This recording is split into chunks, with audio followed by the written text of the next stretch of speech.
Tuanku yang mulia, apakah Tuan tahu Danambojo? Jika Anda belum mendapatkan kabarnya, akan kami kabarkan. Tuan, Bima dulunya adalah negara besar yang wilayahnya terhampar luas hingga ke bumi Alor. Istana Asipota namanya. Tuan, apakah Anda pernah ke Buto? Siam, Danambojo pun ada di sana. Ketika Mataram tak memiliki patih, Kesultanan Bima mengirim putra mahkota terbaiknya, Datuk Haji Sulaiman, menjadi patih di Mataram. Tak pun sampai di situ, cucu beliau pun ikut berjuang mengusir kompeni. Tuan-tuan menyebut Diponegoro. Tuan, Raden Wijaya sang pendiri Majapahit dalam pelariannya dikelilingi oleh para pecundang dan pengecut serta pengkhianat. Kerajaan Bima pun mengirim bala bantuan, pasukan lengkap dengan pasukan jarak. Kavaleri berkuda di bawah komando Sang Ranggalawe, mereka ikut mendirikan Majapahit bersama Putri Cempaka. Pasukan inilah cikal bakal pasukan Bayangkara. Di bawah tuan-tuan menyebutnya La Gajah Mada. Tuan, di zaman perjuangan kemerdekaan, Bapak Proklamator selesai berpidato tidak jadi menuruni tangga. Beliau pun berucap, "Siapa yang kawal?" "Saya," ucap seorang pemuda sambil menghunus bidiknya. "You siapa?" Abdul Kahar jawabnya. "Tuan, pendiri NU Al-Imam Asy'ari pernah mengatakan, 'Jangan sakiti kudanya,' pesan teman saya dari Bima. Apakah Tuan tahu siapa orang tersebut? Beliau adalah Syekh Abdul Al-Bimawi Al-Mahdali. Beliau imam di Masjidil Haram.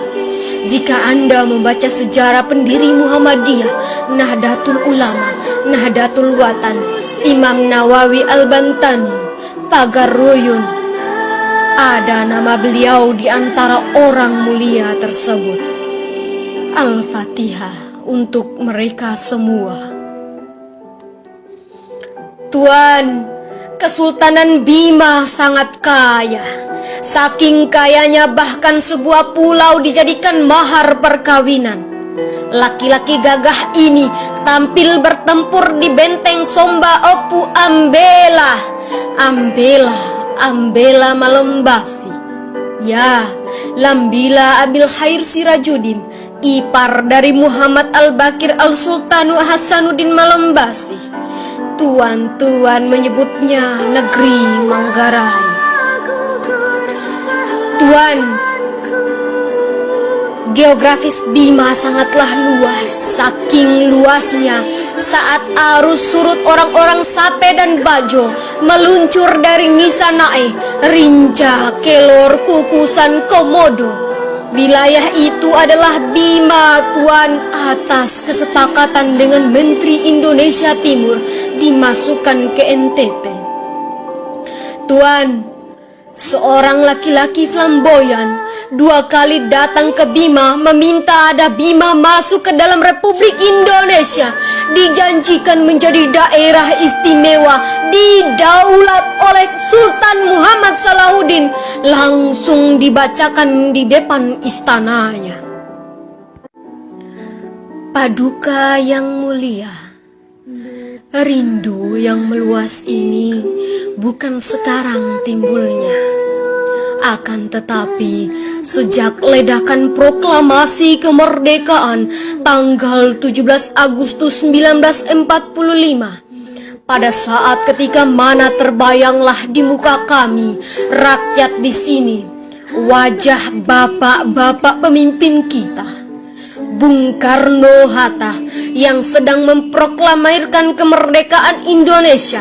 Lalu pada saat itu juga tertanamlah di jiwa rakyat arti dari proklamasi yang harus dijunjung tinggi, harus dipertahankan, dan harus dimiliki itu. Sehingga pada tanggal 22 November 1945, kami, Kesultanan Bima ini mengeluarkan pernyataan bahwa daerah Kesultanan Bima menjadi daerah istimewa yang langsung